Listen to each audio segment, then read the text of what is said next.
The CEO's son canceled my Frankfurt flight midair. I was the only person the German chairman would do business with. I read the email at 37,000 feet somewhere over the Atlantic. United Flight 441, Dulles to Frankfurt, hour 3 of 8. The in-flight Wi-Fi had just kicked in. That little green light on the seatback screen blinking like it had something important to tell me. I'd ordered black coffee from the flight attendant. Hadn't touched it yet, too hot. And I knew what was coming before I even opened my laptop.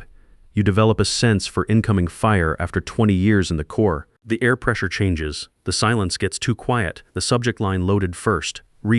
Organizational restructuring. Effective immediately. I'm Wayne Fletcher.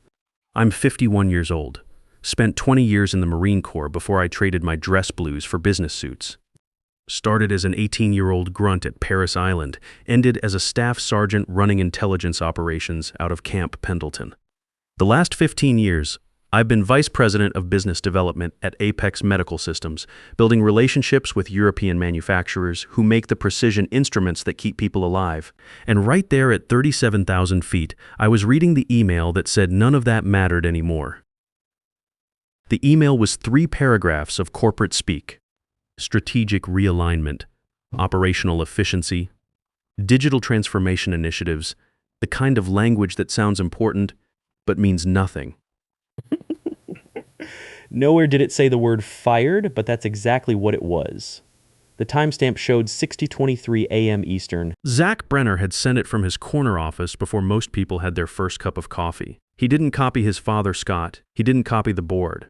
He sure didn't call me first. Just fired off an email to a man on a plane he'd already decided shouldn't be going where he was going. I closed the laptop, picked up the coffee. It was bitter and burnt, exactly what United serves in business class, which is where Zach's new travel budget put senior management after he cut international expenses 2 months ago. I drank it slow, feeling the heat through the ceramic cup, the slight vibration of the engines through the armrest. 7 hours of Atlantic Ocean still ahead of me. Nothing to do but sit with it, and I'm good at sitting with things. 20 years in the Corps teaches you that. You learn to process information without immediately reacting. You learn that your first impulse is usually wrong, especially when you're running on adrenaline and ego. You learn to read the terrain before you make your move. What Zach Brenner didn't know could fill a warehouse. But one thing in particular was going to cost Apex Medical $280 million. Let me tell you about Zach. Zachary Scott Brenner, age 29. MBA from Wharton, summa cum laude, probably still has the diploma framed on his wall. Spent 18 months at a consulting firm in Boston, McKinsey. If you want to know, then walked straight into Apex as Chief Innovation Officer. That's a title his father created for him. It hadn't existed before Zach needed a job. That was 14 months ago. 14 months of watching this kid walk around with an iPad under his arm, talking about leveraging synergies and optimizing stakeholder value. He uses words like disrupt and scalable in every sentence, the way some people use salt. The kid's never closed a deal in his life. Never sat across from a 67-year-old German CEO who measures respect by the weight of your handshake, but he's got plenty of opinions about how everyone else should do their job. 2 months ago, he killed all international travel budgets. Every department, every relationship, effective immediately. Sent a company-wide memo about modernizing our engagement protocols and transitioning to digital-first relationship management. Corporate speak for we're going to save money by pretending Zoom calls build the same trust as sitting in someone's office. I filed a written objection through proper channels.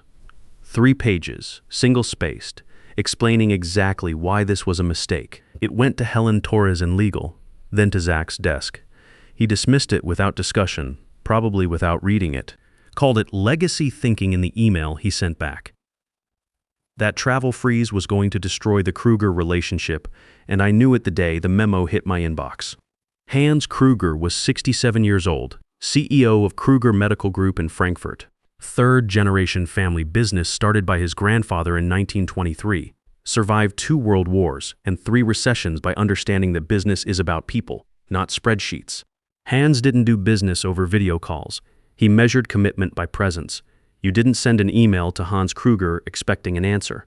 You flew to Frankfurt. You sat across from him in his conference room with the oil paintings of his father and grandfather watching from the walls. You shook his hand. You looked him in the eye. You pronounced his name correctly. Kruger, not Krager.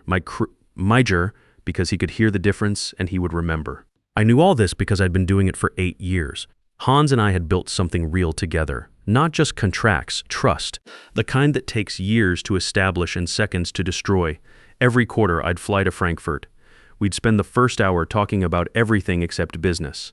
His grandson's soccer team, my son's career with the state, the weather, the food, the way American tourists dressed when they visited the Romerberg.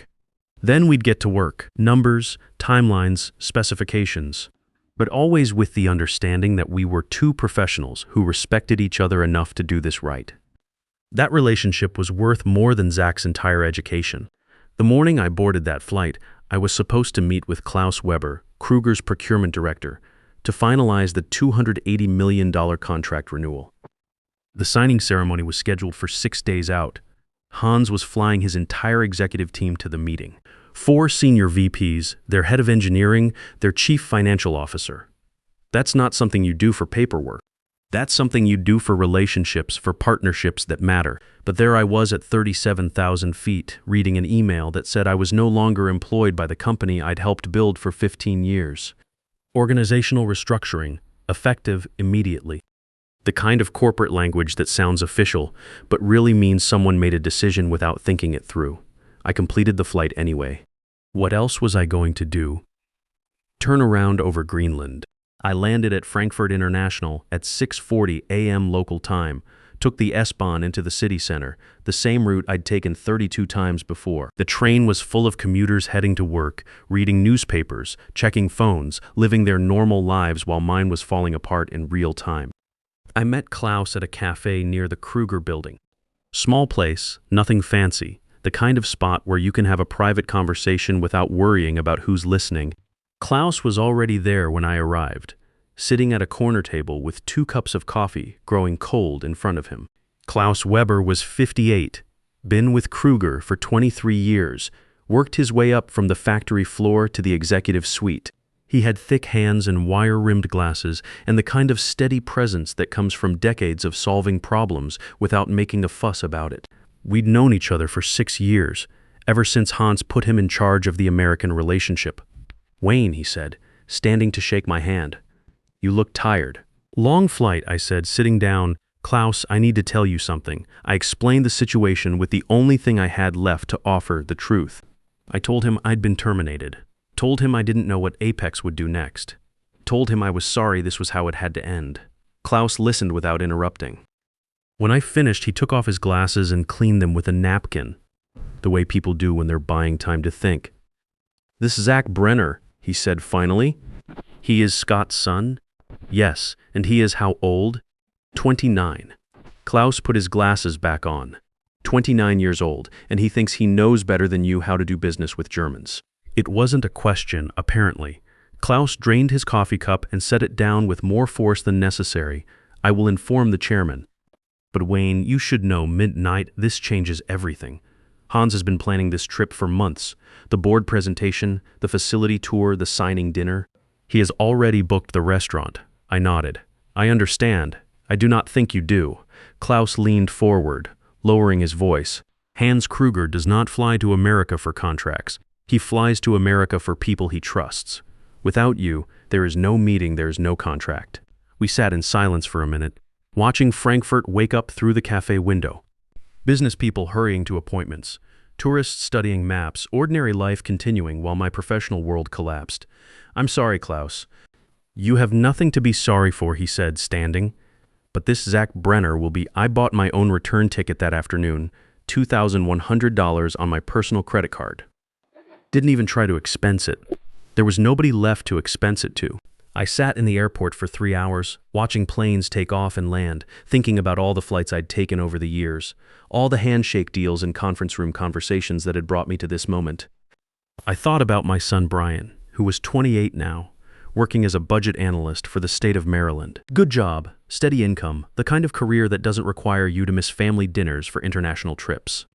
Brian had been 6 when I joined Apex, 14 when his mother and I divorced, 22 when he graduated college.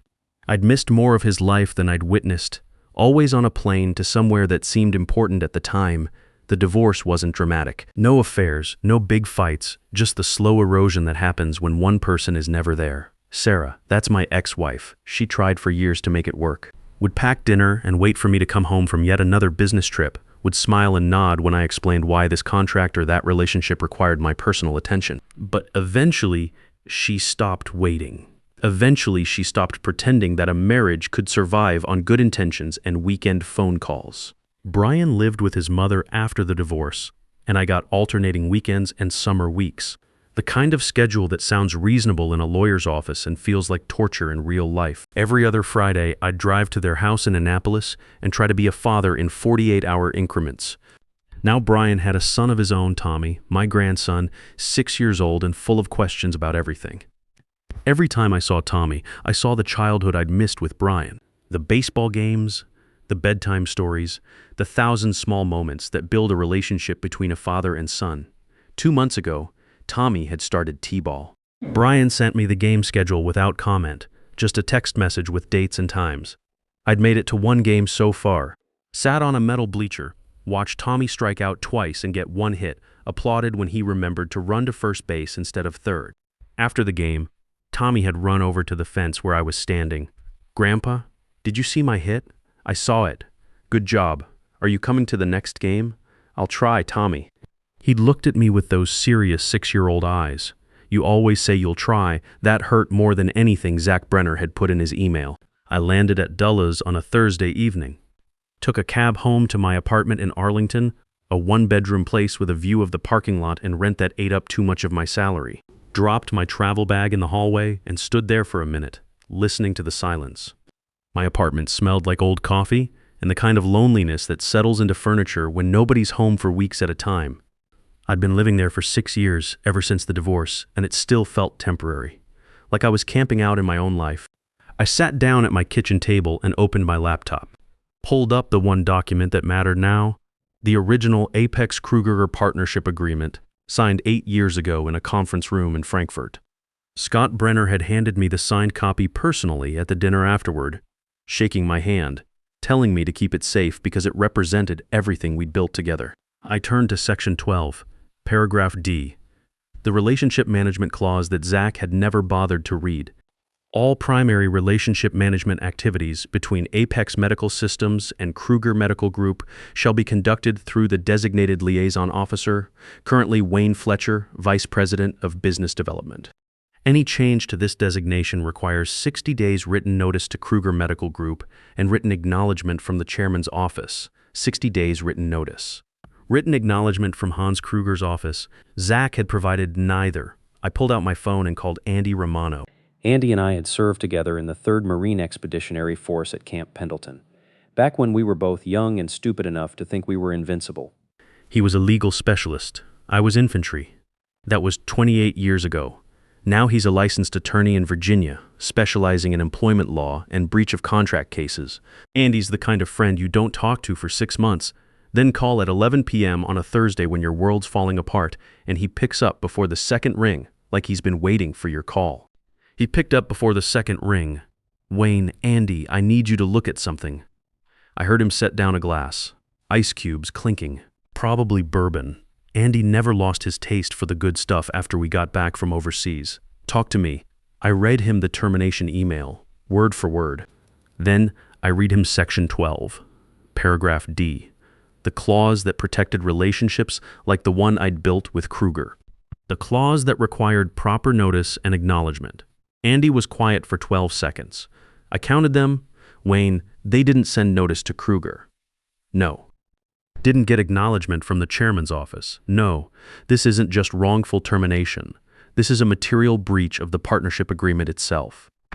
Kruger has the contractual right to void the pending renewal without penalty. You've got grounds for wrongful termination, tortious interference with the partnership agreement. I could file by Monday morning." I looked at the kitchen table. At the partnership agreement, at Scott's signature on the last page, next to mine and Hans's, all 3 names written in blue ink on a document that was supposed to protect what we'd built. "Don't file anything," I said. Silence. "Wayne, what are you doing?" I closed the agreement, put it back in the manila folder, put the folder in the desk drawer where I keep the things that matter, my discharge papers, my son's graduation photo, the watch my father left me. I'm letting the mechanism work. Andy knew me well enough not to push. We'd spent enough time in foxholes together to understand when someone has made up their mind about something. You know where to find me, he said. I hung up and sat in my kitchen for the next 6 days, watching the news and drinking coffee and waiting for the inevitable. I didn't call Apex, didn't call Scott, didn't post anything on social media about corporate injustice or ageism in the workplace. I just waited. Saturday, I drove to Annapolis to see Brian and Tommy. It's about an hour from my apartment, depending on traffic, past the Naval Academy and through neighborhoods full of colonial houses with American flags hanging from front porches. Brian lives in a 2-story house with a small yard and a mortgage he'll be paying off for the next 20 years. Good neighborhood, good schools, the kind of place where kids ride bikes in the street and neighbors know each other's names. Tommy was in the backyard when I arrived, throwing a tennis ball for Brian's dog, a golden retriever named Scout who was getting too old to chase anything but kept trying anyway. Tommy saw me coming around the side of the house and dropped the ball. Grandpa. He ran over and hugged my legs, the way 6-year-olds do when they're genuinely happy to see you. Tommy was wearing a Pirates jersey, Brian's old team, and had dirt on his knees from whatever adventure he'd been on that morning. Hey buddy, how's T-ball going? Good, I got a hit in practice yesterday. Want to see? We spent the next hour in the backyard, me tossing soft pitches while Tommy swung a plastic bat with all the concentration of a major league slugger. He connected about half the time, which was pretty good for a 6-year-old, and ran imaginary bases around the yard while Scout chased him in circles. Brian watched from the back porch, drinking a beer and looking more relaxed than I'd seen him in months. My son had inherited his mother's steady temperament and my stubborn streak, which made him good at his job and terrible at small talk. Dad, he said when Tommy went inside to get a drink, you seem different. Different how? I don't know. Calmer, maybe. Like you're not thinking about work for once. I caught the tennis ball Tommy had abandoned and threw it for Scout, who retrieved it with the kind of determination that comes from years of practice. Work situation changed, I said. Good change or bad change? I looked at him. 28 years old, married now, a father himself. When had that happened? When had my son become a man while I was flying to business meetings in cities I can barely remember? Ask me in a week. Monday morning came and went. I did nothing. Tuesday, nothing. Wednesday morning at 7:30, Pete Valdez showed up at my apartment door with a manila envelope and 2 cups of gas station coffee. Pete had been at Apex for 12 years. Senior contracts manager, the kind of steady professional who keeps companies running while executives take credit for the results. He wore the same 3 ties in rotation and had never once used the word synergy in my presence.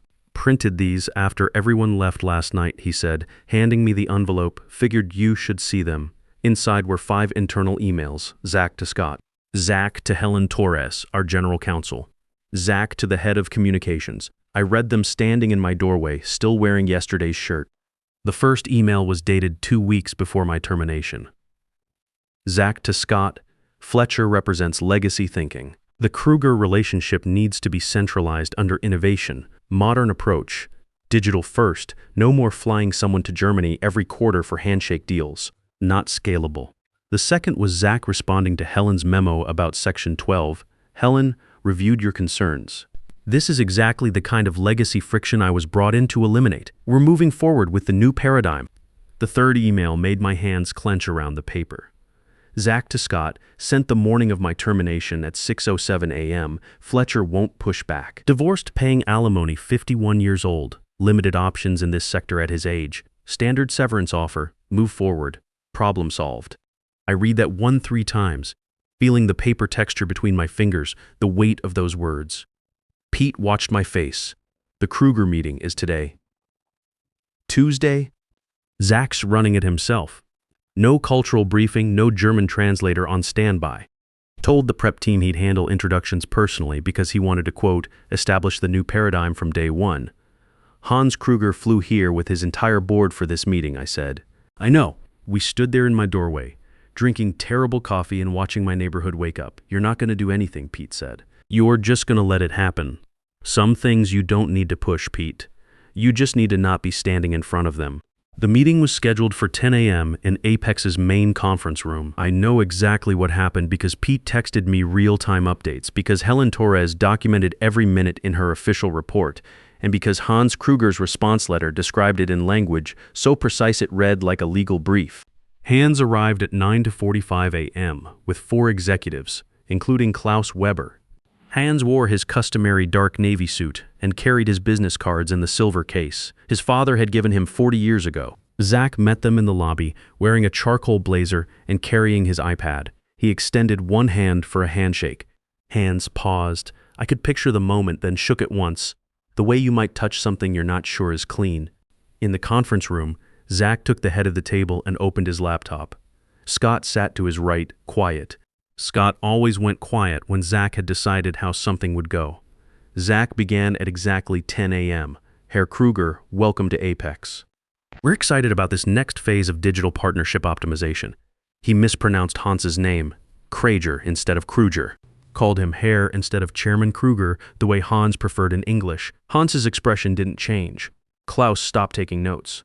For 8 minutes, Zach talked about digital transformation and scalable solutions and stakeholder value optimization. He used the word synergy twice and disruptive innovation 3 times. He didn't ask about Hans's flight, didn't ask about his family, didn't acknowledge the 8-year partnership or mention my name once.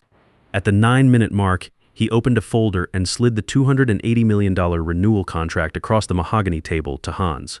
Slid it across the table. In German business culture, you don't slide documents. You stand, you walk around the table. You present it with both hands, a slight bow, the document oriented so the recipient can read it. You wait for acknowledgement. Hans looked at the contract. Didn't touch it, said something in German to Klaus, one quiet sentence. Klaus nodded. Hans stood, buttoned his jacket. He spoke one sentence in English, the only English he used in the entire meeting. Where is Wayne Fletcher? Zach blinked twice. Mr. Fletcher is no longer with the company. We've streamlined relationship management under innovation for maximum efficiency, and thank you. Hans turned and walked out. Klaus and the other executives followed. The entire German delegation was gone in 45 seconds. 12 minutes. The meeting had been scheduled for 2 hours. Pete texted me at 10:13 a.m. They left. The next day, a courier from the German commercial consulate delivered a letter to Apex's front desk. Heavy stock paper, Kruger Medical Group letterhead, addressed to the board of directors. Helen Torres read it first. Her hands were shaking by the second paragraph. Kruger Medical Group was formally withdrawing from all negotiations with Apex Medical Systems. Material breach of Section 12, Paragraph D. Failure to provide required written notice. The meeting conduct was inconsistent with professional standards Chairman Kruger requires of his partners. Apex was placed on Kruger's exclusion list. No future communications, no meetings. Decision effective immediately, review in 5 years minimum. The letter mentioned my name 4 times. Helen called Scott at 5:30 p.m. He was home watching the History Channel. She read him every word, the breach citation, the exclusion list. The $280 million contract gone. The projected $600 million in renewals over 5 years gone with it. Where is Wayne? Scott asked after a long silence. Terminated 9 days ago. Phone deactivated, building access revoked. Call an emergency board meeting. Tomorrow, 9 a.m., every member. Friday morning, the board voted 6-0 to terminate Zach for cause. Scott abstained. Couldn't vote against his son, wouldn't defend him either. Monday, security escorted Zach out of the building. 2 days later, my phone rang. German country code. Mr. Fletcher, this is Dr. Mueller, Executive Counsel for Kruger Medical Group. Chairman Kruger has authorized me to extend a formal employment offer. Managing Director, North American Operations.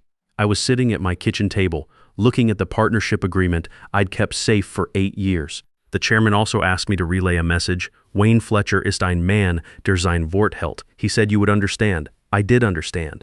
Wayne Fletcher is a man who keeps his word. Tell the chairman I accept. 3 weeks later, I was sitting on a metal bleacher at Tommy's T-ball game. He got 2 hits and scored once. After the game, he ran over to the fence. Grandpa, you stayed the whole time. I did. You seem different? Like you're really here when you're here. I'm gonna keep coming to your games, Tommy. Promise? Promise. Sometimes respect doesn't announce itself. It shows up quietly, year after year, flight after flight, sitting in the right chair, pronouncing the name correctly, understanding that some things can't be optimized or disrupted. And when it walks out the door, you don't notice the silence right away. You notice the $280 million that went with it. If you've ever worked for someone who thought your experience was just legacy friction, if you've ever watched a younger boss destroy relationships it took decades to build, if you've ever been told your methods were outdated by someone who's never closed a deal in their life, you know exactly how this felt. The workplace has changed, but respect still matters, relationships still matter, and sometimes the best revenge is just stepping back and letting incompetence reveal itself. Hit that like button if you've been there, and subscribe for more stories about what happens when experience meets arrogance.